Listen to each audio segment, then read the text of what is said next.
Hi, HRN listeners. We're celebrating our 15th anniversary, and we have a really fun campaign and an ask for you. This 15th anniversary tour is aiming to bring you closer to unique food and music experiences in some of the most exciting cities in America.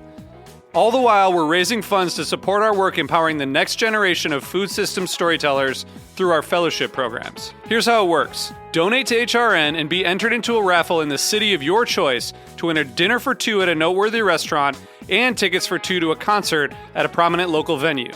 We have incredible partners in New York, Los Angeles, Philadelphia, Nashville, Las Vegas, Charleston, Asheville, and Ardmore, Pennsylvania, who have donated a meal for two and two tickets to a concert of the winner's choice. And all donations help fund our fellowship programs, where we're helping to build essential workforce readiness skills and food system storytelling skills. Check out heritageradionetwork.org/15 to donate and enter to win today. That's heritageradionetwork.org/15. Thank you. The Heritage End of Year Fund Drive is officially on. Become a member today at heritageradionetwork.org/donate.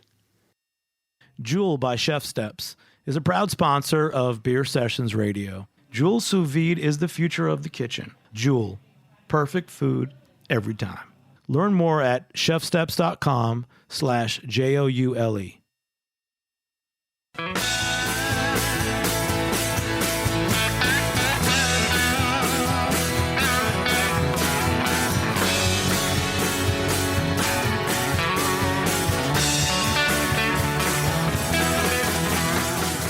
Hey, welcome to Beer Sessions Radio on the Heritage Radio Network. Hey guys, it's Tuesday, December 18th, 2018. This is our last live show of the year. It's almost Christmas, and we're here in New York celebrating one of the things that we've come to love the most about the beer scene, and it's the New York State farm breweries that have been doing such a great job celebrating New York ingredients like hops and malt. And one of the leaders in our New York City brewers community in that regard is our good buddy, Jason Saylor of Strong Rope Brewery in Gowanus, Brooklyn. Jason, welcome to the show, man. Thanks, man. Thanks for having me back on. So a few months ago, I had Ann Riley from Five Boroughs Brewing. We were just talking about New York City brewing in general. And of course, it came up, who's really on top of New York sourcing New York ingredients. And she brought up your name. So just give us a little backstory. We know about Strong Rope Brewery. You're making beers with almost 100% New York State ingredients. Your role has really changed over the years. I mean, you're kind of the go-to guy for, hops and malt in New York. You seem to be, I'm sure other brewers are using you as a resource. So just tell us a little about where you're at in the scene and some of the roles you play. Yeah. We're actually now 100% across the board. So all of our beer is made with 100% New York hops and New York malt. That happened this summer. We started getting roasted malts from New York Craft Malt, which is kind of the last barrier for us to get to that next level. And we're just kind of really just still in our exploration phase where we just celebrated our third year anniversary. So it was we're really kind of still kind of playing, and that's 3 seasons of hops that we've dealt with, and it's been 3 different seasons. It's been wet, it's been dry, so it's a growing, ever growing thing from both the malt houses and the hop farms, and for us exploring. We're a farm brewery, and in the farm brewery states that you have to use 20% New York malts and hops. And it's jumping to 60% at the start of next year. So one of the things we wanted to do was be on top of that from the get-go, and show that we can do it, because a lot of people a lot of farms in the industry are kind of worried, or a lot of breweries in the industry are kind of worried about meeting those kind of demand or meeting those quotas. So we're just trying to do what we can and show that it can be done, and also be a resource for people, other brewers. If they have questions, we can show them our finished product, answer as many questions, introduce them, and we're doing a lot of that now, and introducing our producers and providers to other breweries, and trying to make connections. so that it then becomes more than just farm breweries using New York State ingredients, that it becomes a larger thing. That's great, man. We're going to be talking a lot about that. I have a lot of questions for you. Yeah. So you brought some folks. You put together the New York Sourcing Show. Tell us what you did today. Just bring us up to speed. So you took them to a couple of breweries. Yeah. And we'll introduce everybody. If we're going to bring people down from all over New York, it's a big state. So if they're going to take that time to drive down, we want to take them around so that they can, see what's going on, make their, get those introductions out there. Hopefully they make other connections. So we started out kind of over at Keg and Lantern, which is actually doing a bunch of nice New York stuff. And then from there, we jumped over and said hi to the folks at Grimm, who are doing New York beer, which we'll talk about a little bit more in a bit. And it's those types of things that we're just trying to keep keep progressing. Well, Jason, you're doing a great job, and just from setting up the show, I learned so much already about how far the New York State Farm Brewery community has come. So let's just everyone introduce themselves, because this is quite an interesting group of hops and farm brewers, and we want to know. Tell us where you're from and where in New York you're from as well. So, Cara. Hi, I'm Cara Johnston. I work with Chimney Bluffs Hoppery in Wolcott near Rochester, New York. And so, in particular, you guys are what? You're a hop farm. You have a long history as a family farm. Family farm, 6 generations, 2,000 acres of apples. So out by Rochester, New York. Out by Rochester, which yes. to me seems really far west. But is that not? Is that Western New York? It's Western New York, Yeah. yeah. But we're right on Lake Ontario, so it's nice. We get great climate. Really flavors the hops and the apples. So great. And what did you think of the breweries you visited today? Are you regularly working with some New York City brewers? I am. So I work with Jason at Strong Rope. I just had a brew with Grimm. They're brewing an all New York State pale ale.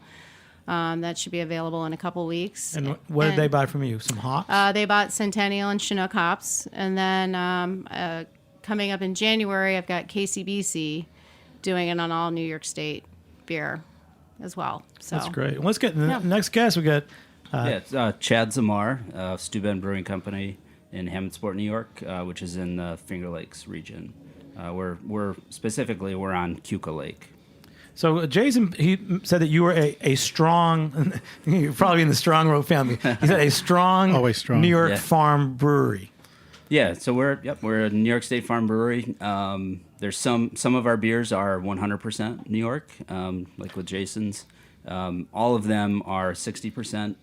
Come January 1st, it's going to jump from 20% to 60%, and we've been at 60%, the past couple years. But we do have a series called Local Liquid that utilizes 100% New York State malt and hops. So you're pretty interesting. I mean, you're in wine country. Yeah. And tell us how you opened up and how long you've been there. We've been there. It's pretty, and it's a good trip up there. Go to the Finger Lakes, visit some wineries, region. Visit Steuben Brewing. Yeah, there's as far as beverage producers, there's cideries, wineries, distilleries, of course breweries all around us. 4 years ago, we actually just this September celebrated our fourth year anniversary. So we've got a block of land, about 8 acres. It was a vineyard. We had some really old Baco Noir vineyards that were part of the Taylor Wine Company back in the 50s. Those were there, just weren't producing. Those were taken out. We allowed other farmers to use our land, and then 4 years ago decided to open up a brewery on that land. So. Was it the New York State Farm Brewery license law? Was that specifically why you opened up? It was, yeah. We had a few years before that. We were talking about it. I started to develop a business plan, and then the New York State Farm Brewery law came out, which mimics the wine side, the New York State wine. Farm wineries. So that came out, with that, it was, you could sell beer over your own bar. So you could get that retail dollar, which was, really important for us. And with that, we really started to move quicker with trying to get it open. That's great, man. Yeah. It was a great introduction. And then another guy who's like, I think, the hop king of New York State. My name's Chris Holden. I own Crooked Creek Hops Farm in Addison, New York, and I manage the New York Hop Guild. And where's Addison close to? So it's close to Corning. It's west of Corning a little ways. That's where I grew up. It's a family farm. So we've been there for since the late 1700s. I have this funny image of Western New York. My daughter's taking a AP U.S. history class, and it seemed like in the 1800s, Western New York was the place where all the crazy religious revivalists were. And there's one, Oneida, that flatware company, was started by some free love society. I don't know if you guys still talk about that, but I'm seeing part of the show is what Jason's done is we think so much when we think of farms and upstate in New York City, we think about Hudson Valley, and I know there's people who know Finger Lakes, but I'm just trying to picture this whole state. So we've got Cara's Chimney Bluff Hoppery is up by Rochester, and Chad, your Stew and Brewing is in Finger Lakes, but Chris, you're in Corning, and I'm trying to picture that. Where is that? We're about 4 hours from here. We're 8 miles from the Pennsylvania border, straight south of where Chad is. Is that called Southern Tier? Yep, Southern Tier. Southern Tier. Yep, still in Steuben County. So yeah, it's like the middle of Western New York, I guess you could say. And I cut you off. So you're doing a lot of cool stuff. So tell us about the family farm. A lot of history there. Yeah, we've it's been in the generation. Well, I'd be 7th generation farmer technically there. Got into craft beer. This kind of came up as an opportunity and kind of jumped on it. It's kind of been a disease in a way. I'm just going to jump from you can go to everyone here's got great Instagrams, but going back to 18 something, you guys were a tobacco farm. Yes, yeah, that's right. That would be my great grandfather was tobacco plantation. We still have the tobacco dryer that's there. It's a big barn that we utilize today, and then the old hay barn, as I call it, that's been there since we dated it like 1797 or something like that. So it's pretty interesting. It's cool. So how did you get started working with hops? We were going to do a brewery ourselves and decided to try the hop part of it as well, and that kind of took over everything, I guess you could say. Yeah, but I mean, were you working at the farm? What were you doing like 5 years ago, 10 years ago? 10 years ago, I was working for a farm service company, and getting into craft beer, I guess you could say, and looking at doing the brewery side. And with the farm brewer's license kind of came out, and there was this big push for hop farmers, we decided to take a shot at it, and it got us going really, and we've kind of taken off from there, I guess. Great, man. Well, this is a good introduction. Quick, we're drinking a beer. Chad, is this one of your beers? Yeah, this is one of my beers. This one is new. It's part of our local liquid series. It's called Mount Pleasant, which is named after a local band. We get a lot of bands that play at our brewery. This is the Mount Pleasant String Band. It's just kind of fun-loving, awesome band to listen to. So that's what it's named after. So it's 100% ingredient New York beer. It has a hop that's they actually call it New York. It's from Rick Peterson's farm. He's in Seneca Castle, New York, which is kind of around the Geneva area, north of Seneca Lake.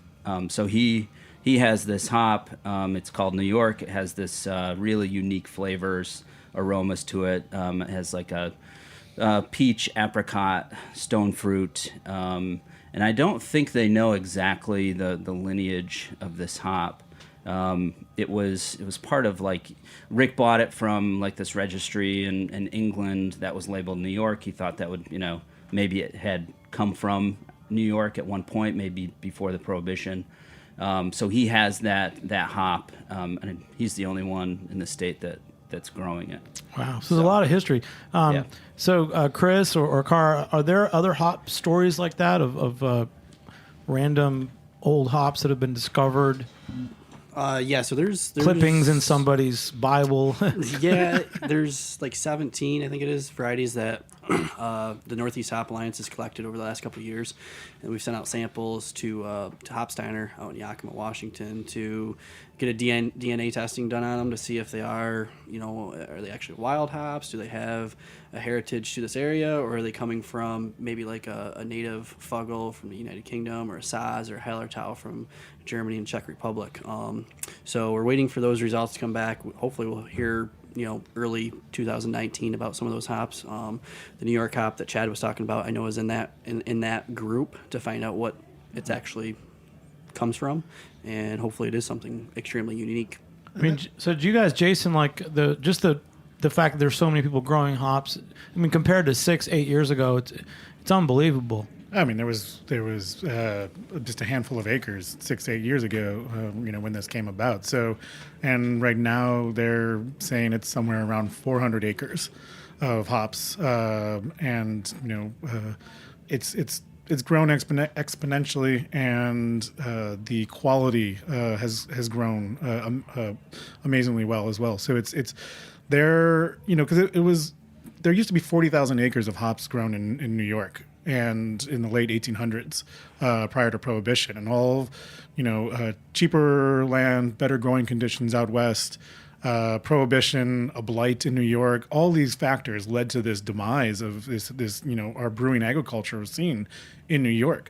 And so what is happening right now is just an amazing resurgence and a really important thing in my eyes, with now over 400 breweries in New York. There's I think it's split half and half between about 200 microbrewery licenses and 200 farm brewery licenses. So there's a lot of people that are really interested and really want to play. And we're at kind of a critical juncture at this point where we need to be supporting them and getting behind this entire endeavor, and taking those next steps and making sure that we create a region that is sought after, not just in New York, but on a larger scale worldwide. And I want people to come and want to get these ingredients.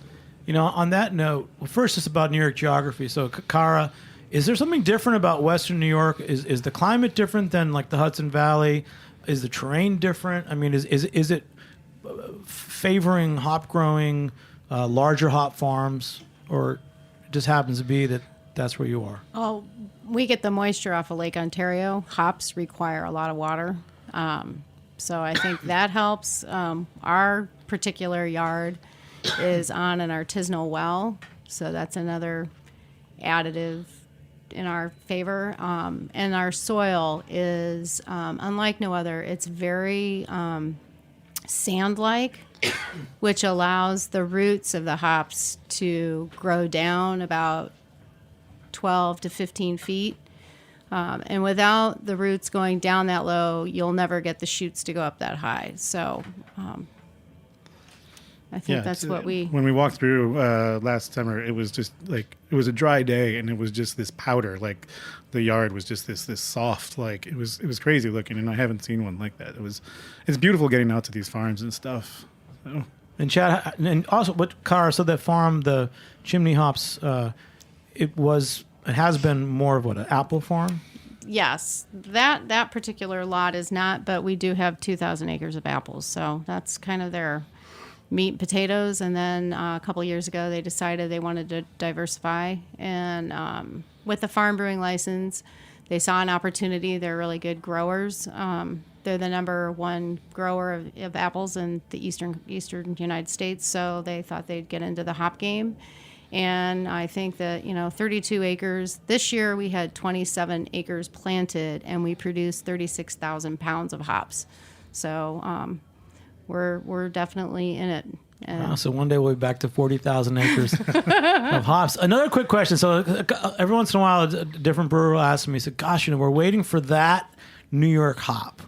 Is there a hop?" I mean, Chris, I know you're selling some Michigan origin hops. Yes. Tell us about that and what you're looking for. And is there? I think you've said something about how you guys are trying to find a hop that defines non-Pacific Northwest. So should we be looking for a New York hop or for a northeastern hop, or what are we looking for, and what are some of the cool stuff that you see coming?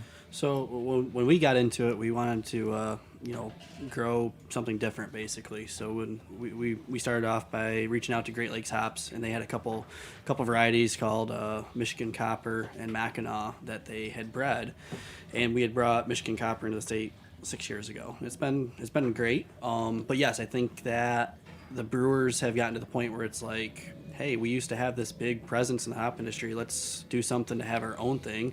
The amount of breweries is really pushing that. The farm brewer's license. We were the first or second state to have the farm brewer's license. So it's like, why not? So the start of that is with Northeast Hop Alliance doing the testing on the varietals, and then they're working with Cornell to kind of see what the agronomy is going to be with those, and if they're going to be something that's going to make a farmer money, and be worth it for them to grow, and then kind of hopefully go from there and start breeding some of that stuff. And we'll see if Cornell jumps on board to do more, and maybe there'll be some private breeding as well. I mean, both Jason and Chad, I remember like 8 years ago having guys like Garrett Oliver, Brooklyn Brewery on. We were just talking about New York hops. And back then, everyone thought you could only grow like English style hops, like a Fuggles or something. I mean, has that changed a lot? The understanding of what you can grow in New York. I mean, I would think so, just because of the hops that we're getting and working with, and seeing the some of the flavors that we are getting that aren't just that standard English kind of profile. We're getting things that are stone fruit and have hints of coconut and some. We're not getting like the super juicy things. And I think in the end, like, we do have to have a breeding program to then create those New York hops that you're asking about. Like, we have to be a progressive in what we're doing here, so that we're not beholden to Michigan or the Pacific Northwest with what they have in their stock and what we can play with. But let's lead that and like create our own things. So I think it's gone far beyond. I think one of the things is that you see our climate is kind of similar to England. So it's kind of they're like, oh, well, it's, we're not the Pacific Northwest. It's not a dry, arid desert that we have to just irrigate the hell out of. This is, we have a very different, as Carl was saying, it's like, the Finger Lakes are different than Lake Ontario, that are different than, central Madison County area, New York, and versus the Hudson Valley versus the Long Island Sound and the North Fork. Like, it's so many different regions within this one state, and they're growing all over. And it's just it's a fascinating thing to see where it's coming from and what's going on. Hold on one second. We're just going to take a short break, guys. We'll be back in a few minutes on Beer Sessions Radio. All right.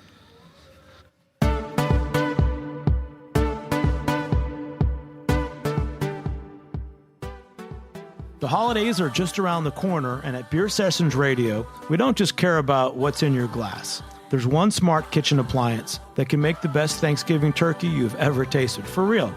Joule Sous Vide uses precise temperature control and trademarked visual doneness guides to make perfect food every time. Cook incredible dishes at home via the Joule app on your phone or tablet. Or try voice-controlled cooking with the Joule Amazon Alexa skill. Hey Alexa, dial me up a brisket. There's zero guesswork, so steak, chicken, seafood, turkey, roasts, eggs, all come out exactly the way you like them. Just be sure to save room for pumpkin pie.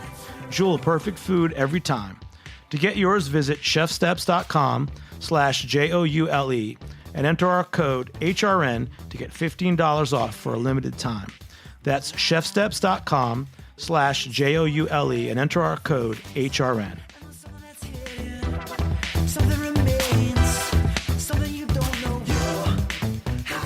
Hey, welcome back to Beer Sessions Radio on the Heritage Radio Network. Hey, check us out, heritageradionetwork.org. There's over 30 shows.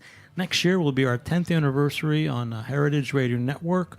You can become a member, end-of-year donors, all that stuff, heritageradionetwork.org. So we've got a great show today, New York sourcing put together by Jason Saylor of Strong Rope Brewery. So we were talking about hops in New York, and Chad from Steuben Brewing and the Finger Lakes, you were just about to jump in. Yeah. Basically, what Jason is explaining is the terroir, basically, of the different regions in New York State. Much like with grapes, and wine, they speak about terroir, and the climate, the soil, those kind of things. And I definitely think that there is, you can apply that to hops and barley in New York State, or grain in general. And a perfect example of that, I think, is the New York State Centennials. It is not like a West Coast Centennial. It's just much different, and I think it has to do with the climate, the soil, growing conditions, those kind of things. So, but it's different. You wouldn't be able to tell if you had a West Coast Centennial and a New York State Centennial. They don't smell the same. Yeah. Yeah. And Carr, for you, you're selling hops to different breweries. Tell us a couple of the breweries that I might know that you sell hops to, and their response to your hops, and what kind of beers they're making. I know Community Beer Works. Community I Beer saw Works. that on your Instagram. Yes, they did a collaboration with KCBC, and they used our Triple Pearl and the Cascade, and did a session IPA, which was really nice. I've got Good Nature Brewing that brews their Annie, which is their big Imperial IPA. They use our Centennial. Where's Good Nature? They're in Hamilton near Colgate College. And then probably That's somewhere in New York, right? Somewhere in New York, yeah. Central. And then we were also part of Ithaca Beer Company did an all New York State beer ingredient they launched. It was called Brew York. And they used the Cascade Centennial Chinook, and they replaced their Green Trail beer with this pale ale. And Chris, for you, I know you've been selling to a lot of even New York City area breweries. Yeah, so we work with Jason and Chad, obviously, as well. Down here, we're working with breweries like Single Cut. We've got stuff over at Rockaway, Fifth Hammer, upstate areas, Buffalo, Big Ditch. Big Ditch does an all New York State beer with us. It's pretty cool. Quite a few different ones in the Finger Lakes, like Wagner Valley and Lucky Hare. So like Big Ditch or Fifth or Single Cut. What are a couple of beers they've made and some hops that they've bought from you? So Big Ditch, they're using Centennial Cascade and our Michigan Copper, and they're all New York State Pale Ale. It's called 100% New York. Pretty cool beer. They emailed me after they first did it and said it was possibly the best beer that they've ever made. So it was really rewarding to hear stuff like that. Single Cut's also locals better. Yeah, I mean it's really good. Single Cut uses our Michigan Copper and our Mackinac, and one of their beers. It's pretty cool, very interesting. They do a couple times a year. Jason and Chad both do some really interesting things as well. Up through the Hudson Valley, we're working with places like Millhouse and Newburgh. That's great. Yeah, we're going to talk about. We got a special. If you listen, stay on at 5:45 p.m. live only. Ken Grossman from Sierra Nevada is going to call in about the special Resilience Campfire IPA beer. The other question is, so like, in a very short time, there's New York hops, there's some New York malts coming available. Do you think are the consumers really responding to that? Like, can you say like, wow, that's the best beer I ever had, and it was made with New York ingredients? Yeah, I mean, it's obviously everything that they're using is different than what they're used to. So there's a learning curve there with knowing what malts they're using, what hop farm they're using, or working with to figure out what beer styles they're going to use those hops in, but also if they're going to replace those for stuff that they're using predominantly from the West Coast, they've got to know how to play with each one of those ingredients to make sure that they have consistency, and there's consistency from us as well. And there's getting to be more and more interest, even outside the farm brewers, the farm breweries itself. I mean, it's going to help sustain what we're doing for sure. I think that over the next 4, 5, 6 years, you're going to start seeing more of these breweries being more regionalized and using, our main hops, like our C hops. You're going to start seeing those in year-round releases that are fully packaged. What you said, like Maine, the state? Or no, you said C hop? Our main, like the C hops, Cascade, Chinook, Centennial. Maine, the SEA. The main hops that brewers use. Yeah. Centennial. Yeah. And Chad, for you, so tell us, you poured another beer. Tell us about that beer. And I'm interested at Steuben Brewing in the Finger Lakes. the kind of clientele that actually goes to your brewery, what are they drinking the most? Sure. Well, it's actually this beer right here that we poured. This is our New York Pilsner. That's what we call it, the New York Pils. So this has New York State. So it has our New York State Cascade in it, and then the malt that's in it, the grain was grown in Penyan, which is just north of the brewery, just a few miles. So it's really hyper local. Yeah, with people that are coming to the brewery, depending on the time of year, summertime, the lake population increases significantly. So we get people from all over, for 3 or 4 months, and then wintertime, late fall, early spring, it's mostly locals. And the locals come out, and we Friday, Saturday nights we've got typically music. We have food trucks. That kind of thing. But this beer here, the Pils, is as far as tap room sales, that's the beer that moves the most in our tap room.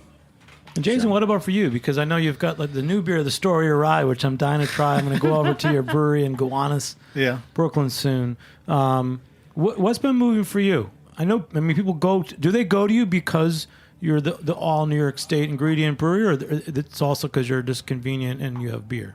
I would say predominantly convenient and have beer. And we're also in Gowanus, which has Threes Brewing, other half Folks Beers. So we've got a little kind of beer trail going on down there. So we get a lot of people coming through and just hitting up all of us. But we do get a lot of people interested in what we're doing. Since we are around some amazing breweries doing a lot of kind of progressive hop varieties from not New York, it's important that we are able to kind of showcase what we're doing and being able to describe and talk to these people if we can. The more that we can express, why our beers, our IPAs specifically, because that's really those are our big sellers, why they taste different, and they do taste different, and I'm completely on board with that. Like, I don't want to taste everything else, so it's people are enjoying it, they're learning, and we get people, we're New York City, so we get people from all around the world, and not just our little Brooklyn neighborhood. So yeah, it's good though. People are really behind it. Let's pour your beer. You just crack that can. Yeah. And Chris, tell us. So, do you actually have to go and sell to breweries, or people, because of the New York State farm brewery license, are they actually just calling you saying, "Man, I really need some New York hops"? It's mostly going out. I think me and Carr are the laughing. We're the two that are on the ground doing this and promoting New York State hops for sales wise. There's every now and then you get someone that calls you up and asks you, or ordering it online or whatever. But for the most part, all of our sales are going door to door and doing what Jason does kind of for us, but for ourselves, and getting our names out there and our hops out there. And a lot of business recently for us anyways has been coming from word of mouth. Gosh, I remember I remember in 2012 or 2013, I was in Cooperstown for a festival, and there was also some kind of a small hop growers meeting at the time, and it seemed so fantasy then. There'd be funny farmers coming up, and they were being told you should plant half an acre because you can harvest that by hand. People were just getting started, and it. I don't know. Do you want to take me back to those times? Yeah. I mean, our first year doing an acre, harvesting it by hand, call up the entire family. They come by, give Grandma and Grandpa the great big binds because we told them they were the best at doing it, and you kind of overstay your welcome, and yeah, they don't want to come back the next year. It's a lot of work, so you go from doing it that way to having to mature in the industry much quicker if you're going to stick around, I guess you could say. I was going to say Jason sells himself short, but he is a huge proponent of New York State ingredients, and because of him, I have brewers contacting me saying, I see these New York City brewers, Strong Rope, brewing with your hops. I want in. So just this trip, I had picked up Diner Brewing, A couple weeks ago, Sing Sing Kill Brewing. And that's all because word of mouth. And when you've got great brewers brewing great beer with your hops, other brewers want part of that. That's great. And Jason, you've really influenced, I know, the New York City Brewers Guild. I mean, for a number of years, we were trying to push a smash beer, New York State smash beers on the New York City Beer Week. You've still been handling that. How's that going? How many of the New York City brewers are regularly, buying New York hops and making beers for Beer Week, for example? It's more and more. I mean, it's been a process. I think we had, I want to say we had like 12 breweries participating in the last kind of smash beer competition for New York City Beer Week, and we hope to have more this year. People are getting into it. With KCBC and Grimm and others, they're really jumping on that. So I'm hoping that we kind of see that.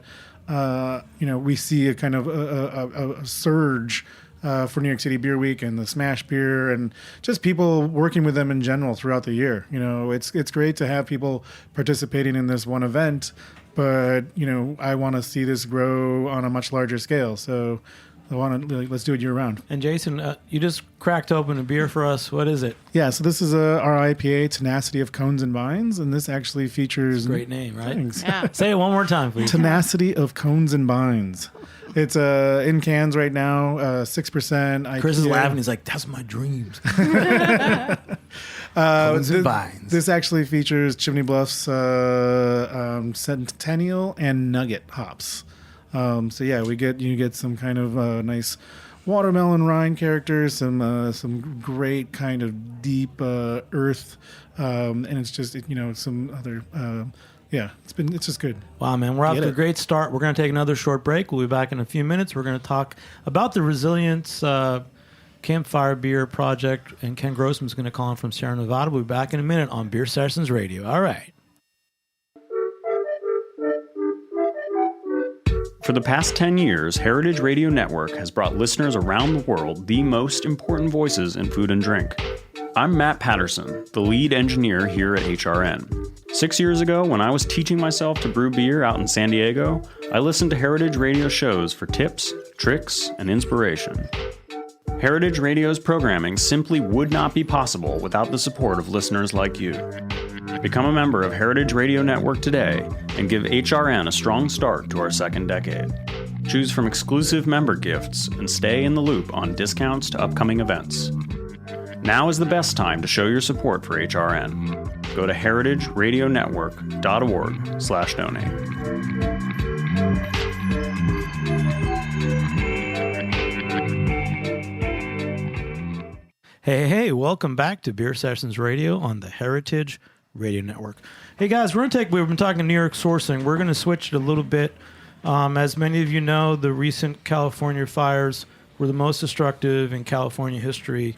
It's amazing and horrible that at least 86 people were killed and more than 14,000 families displaced. Big shout out to Ken Grossman of Sierra Nevada. His brewery in Chico is right in the middle of those fires.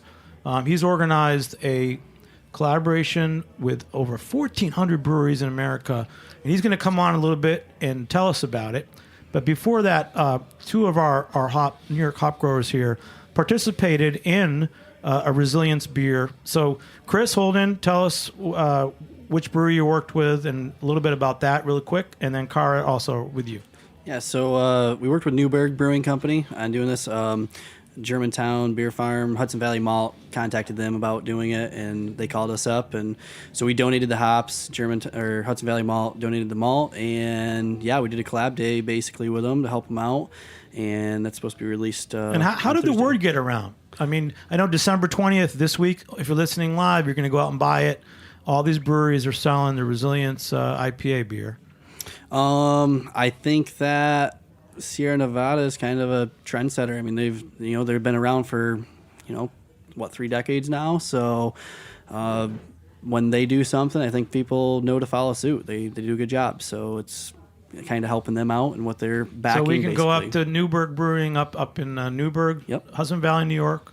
on Thursday and buy that beer. Yes. Great. And Cara, so you were out west. You sat in on 2 Resilience IPA. Yeah, so makings? I was at El Segundo Brewing out near the Los Angeles airport. I had just landed and picked up my Marine who flew in from Okinawa.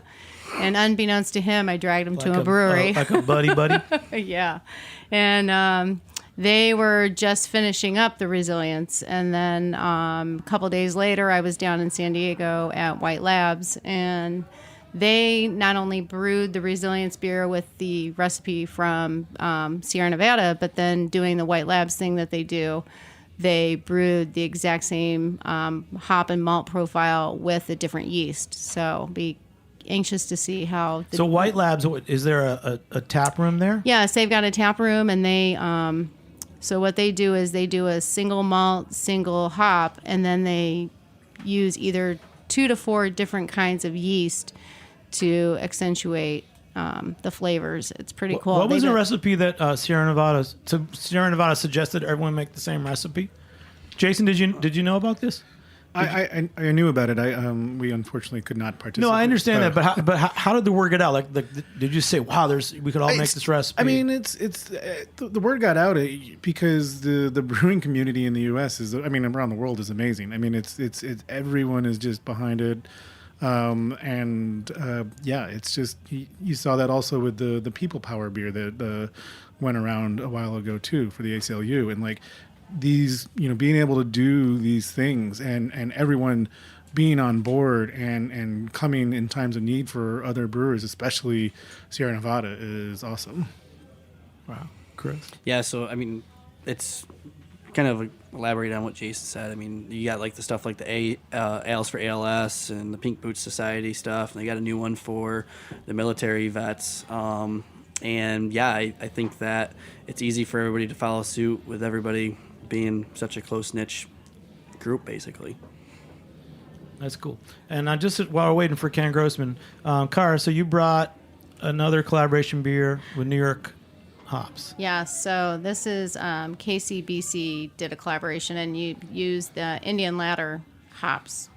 And I can't read. I don't have my readers. I think Indian Ladder, someone was trying to call in, but unfortunately the lines weren't working. So we are tasting the KCBC beer made with Indian Ladder Farm hops. And I think it's called Strictly Taconic. Strictly Taconic, yeah. Yeah. And how did you get that beer, Cara? So I actually delivered hops to them today. They're going to be brewing an all New York State ingredient beer. At KCBC. At KCBC. And they were hoping to brew tomorrow, but, beer takes time and people. And so we'll be brewing that in January. But while I was there, I was talking about your show and that Indian Ladder might be calling in. So Tony, the owner, decided to share a beer with me. So you made the most of this trip. So oh yeah, you saw Jason at Strong Rope. You've been to Grimm. Oh yeah, and you were at KCBC and Keg and Lantern. And Keg and Lantern yeah. too. What is Keg and Lantern? Are they going to make a beer with your hops? I don't know. Just forming a great relationship. The guys came up for a malt conference last week, and so I kind of showed them the best of Central New York while they were there. And it was the best. It was, yeah. What was the malt conference? So it was the kind of Empire Malt, or not kind of, it was the Empire Malt Summit, which was just trying to put on by Cornell, trying to bring the malt farm, the malt houses, and the farmers together, and really kind of talk about the ingredients and talk about the issues that they're facing. So, I went up as a brewer and was on a panel about working with local ingredients.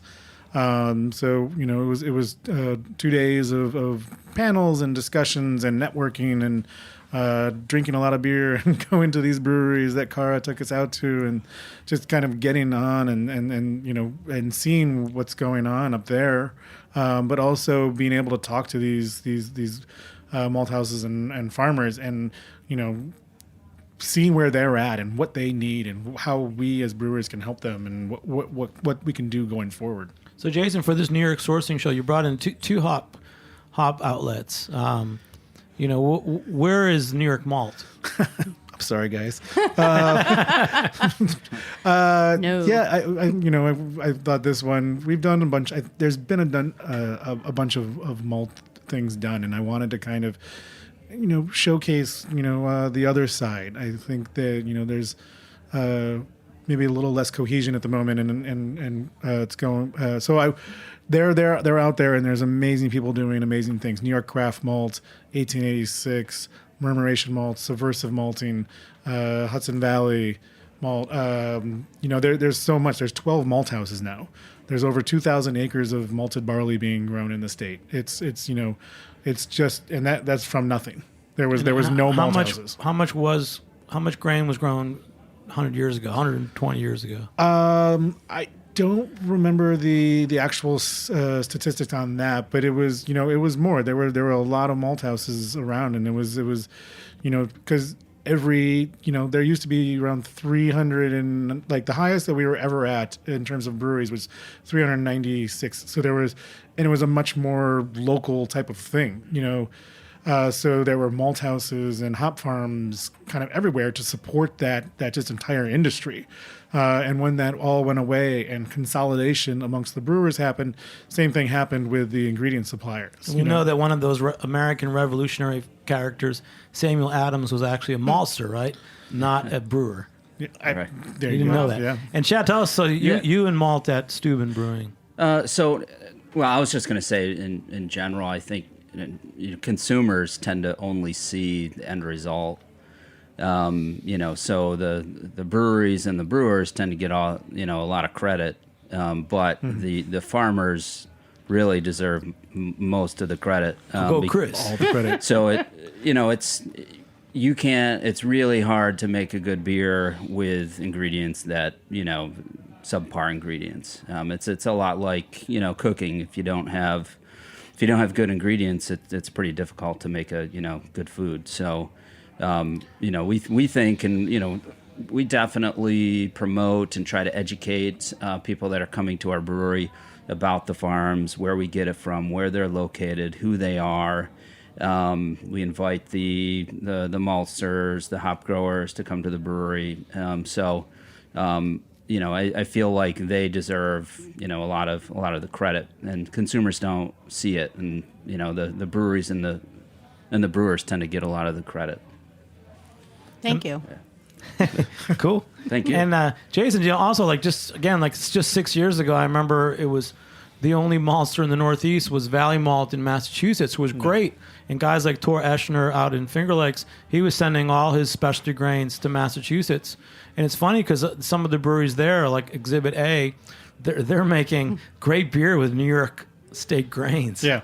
I mean, Andrea and Christian at Valley Malt are pioneers, and much of this, what's going on here in the state, wouldn't have happened without them.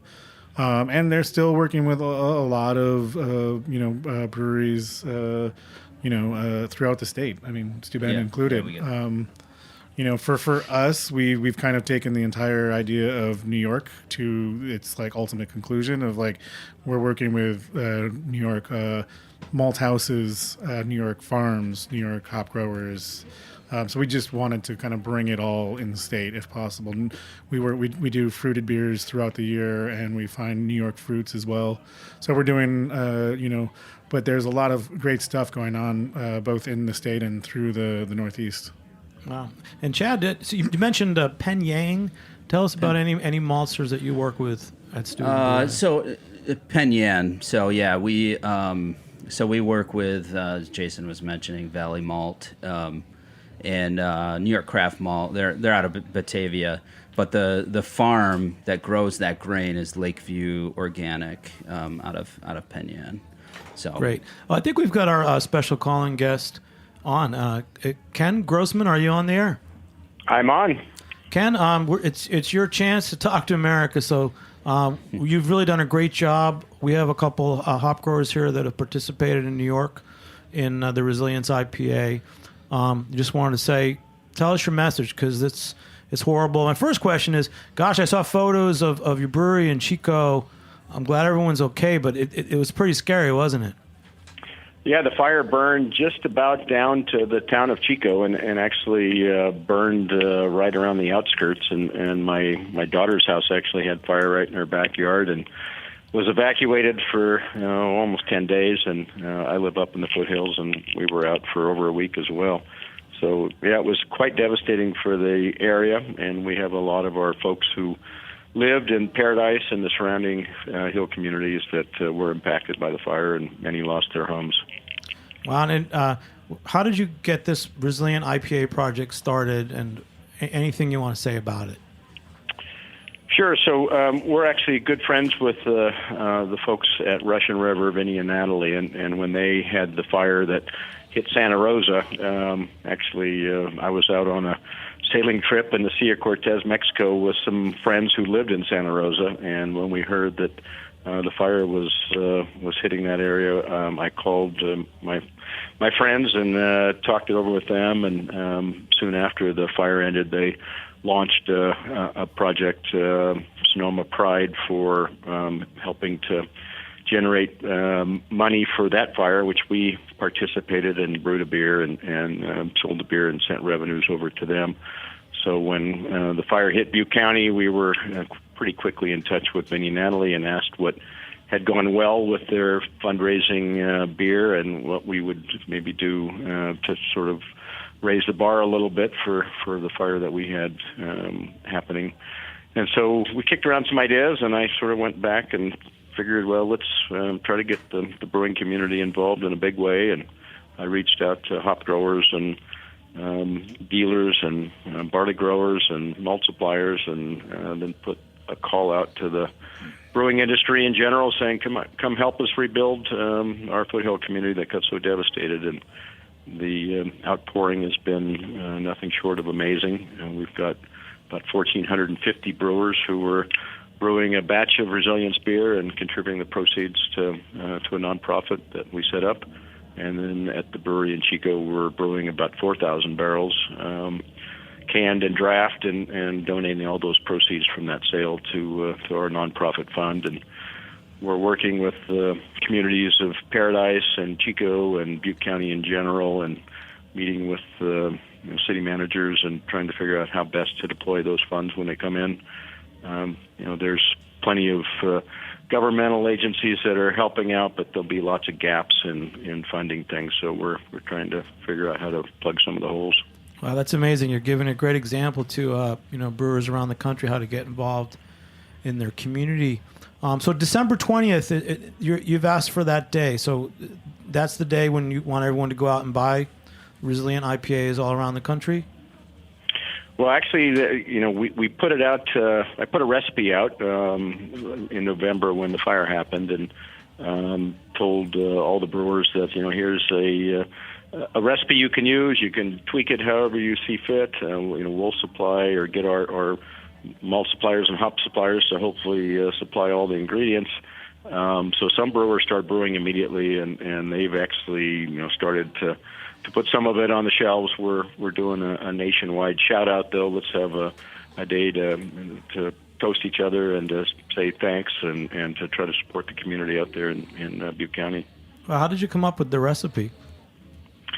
So it's a bit of an old school IPA. So it's based loosely around what we did for our Celebration Ale. So the two hop varieties, Cascade and Centennial, are sort of the original craft hops, and Cascade was a hop we started using back in the late 70s, and it's really the backbone of our pale ale. And then when we came out with our Celebration Ale in 1981, it featured Cascade and Centennial, and those two hop varieties are generally in pretty good supply, so we wanted to pick hops that we thought would be widely available, and were sort of classic American IPA hops. Ken, our show today is we have two New York hop outlets here. Chris Holden, who's a hop grower and seller, he sat in on a Resilience IPA making. He's going to ask you a question. Chris? Yeah, so Ken, where did, I guess my biggest thing is how have you guys had good response from the other producers to be able to do this, I guess? I mean, we were asked to do it and kind of put together a collaboration of two different farms, the Cascade and the Centennial, to come up with a great flavor to make sure that's going to sell the best. And I just was kind of wondering about that myself. Did you guys go out and pick some of the stuff from Yakima or Oregon or anything? We did. So the response has been nothing short of phenomenal, and even it sort of went a little global. I started getting calls from brewers I know in Italy, Germany, New Zealand, the UK, Japan, and asking if they could participate. So there's been just an incredible outpouring from both the farming community and some of the barley farms that we buy malt from up in the U.S. as well as up into Canada. Asked how they could help. So barley farmers jumped in and supplied some of the barley, and even Union Pacific Railroad, I think, shipped a load of malt down for free down to help. So it's been an incredible outpouring across the country from pretty much every segment of the brewing industry. It's been amazing. Ken, during the fire, did you have to shut down production in Chico? We did, yep.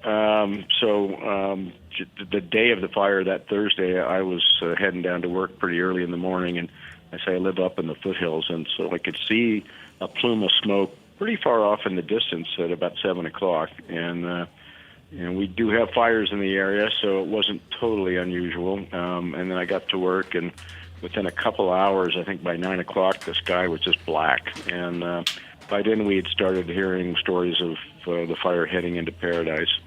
And we have a lot of our employees who live in Paris, so we sent them home and pretty much closed the brewery that day, and we were closed through the weekend, so that was on a Thursday, and just to allow people to deal with whatever they had to deal with as far as rescuing family and animals and whatever else they could get to in time. So we were shuttered for a few days, and then we opened up our restaurant and the brewery the following week, and we had free meals for anybody impacted and free beer, and we opened our gift store up to give out clothing to those people who didn't have any clothes. So a lot of people literally left with what they were wearing and had nothing. Thousands of people. So it was a huge impact in the community, and we were there to try to help, and then we ended up making Thanksgiving. We cooked for up to about 2,000 people and opened that up in our restaurant, and we have a big music venue. So it's been a pretty tragic situation for the community at large. There's 27,000 people that were displaced, and the Paradise area is really almost non-existent. There's a few homes left, but pretty much wiped out the whole community. Well, Ken, that's it's unbelievable, and just everyone's appreciative of what you're doing, and we really, gosh, it's just crazy. So just people should check out the Resilient IPA. Should they go to Sierra Nevada website to check out more information? So 1,450 breweries participated, and we've tried to list them all on our website. So you can go there and look by, I think we have it both alphabetical and by region, so you can find a brewery in your area that's participating. We did package some ourselves that won't be distributed nationwide, but just into some select markets. But part of the whole effort here is to support your local brewery who's been so generous to contribute to our cause. So there's lots of breweries around the country. You should be able to find one near you that's producing a batch of Resilience. Great. Thank you so much, Ken. Thanks for joining us. We know that our guests, White Labs out in California, they at their tap room, they have a Resilient IPA, and up in the Hudson Valley, New York, Newburgh made it with Chris here, Crooked Hops. So, Ken, thanks for joining us, man. Great job, and we appreciate we can help you. Thank you so much. I appreciate the shout out, and look forward to sampling some Resilience myself. I'm traveling around. Actually, I'll be in New York tomorrow night, and I hope to try some out there as well. I bet you're going to be at the Pony Bar on the Upper East Side. I will try to get by there. He loves you. So we met you 3 years ago. You came out. You launched your Goza beer, and you had a nice party at the Upper East Side, the Pony. So, thanks, Ken. Okay. Thank you so much for what you do. And guys, thank you so much. Thanks, Ken. We're gonna sign off, guys. Everybody, I want to give a big shout out to everybody. So let's go around one more time. Say your name and your business and where the hell you're from, because Ken's talking about the world. I'm still trying to figure out New York State. Yeah, Jason Saylor, owner brewer, Strong Rope Brewery. We're located in Gowanus, Brooklyn. Tap room is open 6 days a week, Tuesday through Sunday. Come on down, try some local beer. Let's talk New York ingredients. It's fun. All right, Chris. Chris Holden, owner of Crooked Creek Hops Farm and manager of the New York Hop Guild. We're in Addison, New York, near Corning, New York. It's in Steuben County, Western New York. Great, man. And you made resilient beer. With we collabed with that with Hudson Valley Mall and at Newburgh Brewing Company. Great. Chad? Chad Zamar, owner, brewer of Steuben Brewing Company. We're located in Hammondsport, which is Finger Lakes region.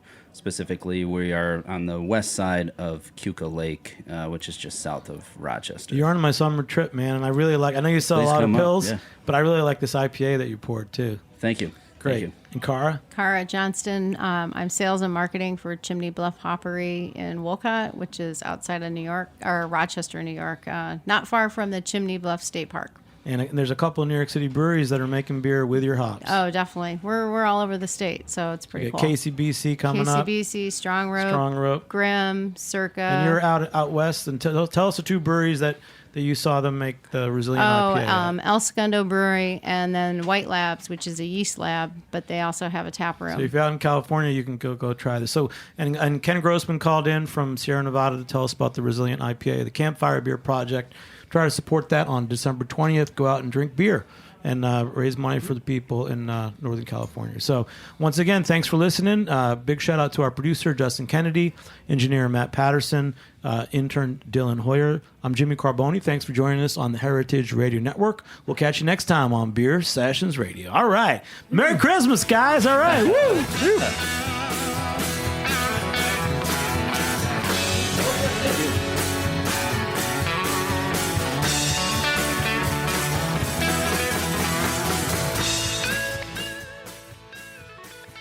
Thanks for listening to Heritage Radio Network, food radio supported by you. For our freshest content and to hear about exclusive events, subscribe to our newsletter. Enter your email at the bottom of our website, heritageradionetwork.org.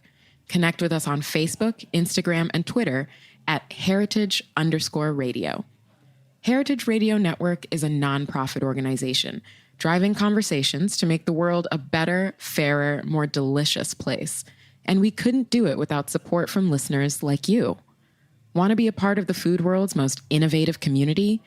Rate the shows you like, tell your friends, and please join our community by becoming a member. Just click on the beating heart at the top right of our homepage. Thanks. Hey there, I'm Lee Ullman here with some big news from the National Young Farmers Coalition. We're partnering with Heritage Radio Network on a special season of The Farm Report. It's all about what's happening with the Farm Bill and how it impacts farmers and eaters. I am growing diversified vegetables on land that's been in our family for 150 years. And so with the pandemic, gentrification, property values going up, we had to sell the land and we lost it. Join us as we uncover the untold stories behind this massive piece of legislation that shapes how we grow our food, what we eat, and so much more. The problems we have had, those are things that come from earlier Farm Bill and USDA policy, right? Like Earl Butts, get big or get out. You know, it's my responsibility to know not only what I'm eating, but then like how that all came to be and realize like, wow, like this piece of legislation, all this money, like it's technically something that I support as a taxpayer. While Congress debates the next Farm Bill, this is not just an invitation to listen. It's a call to action. Be part of the conversation. Subscribe to the Farm Report on Heritage Radio Network, wherever you listen to podcasts.